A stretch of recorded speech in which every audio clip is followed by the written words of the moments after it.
3 point నెక్కి border stitch చేసుకోవడం కోసం ఇలా బార్డర్ని నెక్ పైన పెట్టి వీడియోలో చూపిస్తున్న విధంగా స్టిచ్ చేయాలి. టర్నింగ్ వచ్చిన దగ్గర క్లాత్ని ఇలా ఫోల్డ్ చేసి పైనుంచి స్టిచ్ పెట్టేయకుండా ఇలా వెనకాల నుంచి కొంచెం టర్న్ చేసుకొని ఇలా 2 టైమ్స్ స్టిచ్ పెట్టుకుంటే బార్డర్ చాలా నీట్గా వస్తుంది.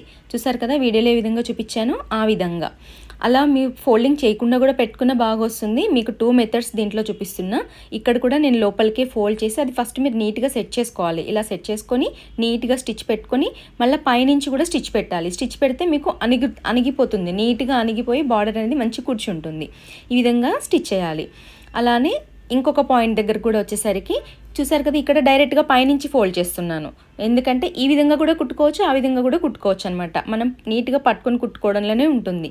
నా వీడియో కనుక నచ్చినట్టయితే నా ఛానల్ సబ్స్క్రైబ్ చేసుకోండి ఫ్రెండ్స్. చూసారు కదా బార్డర్ ఎంత నీట్గా వచ్చిందో.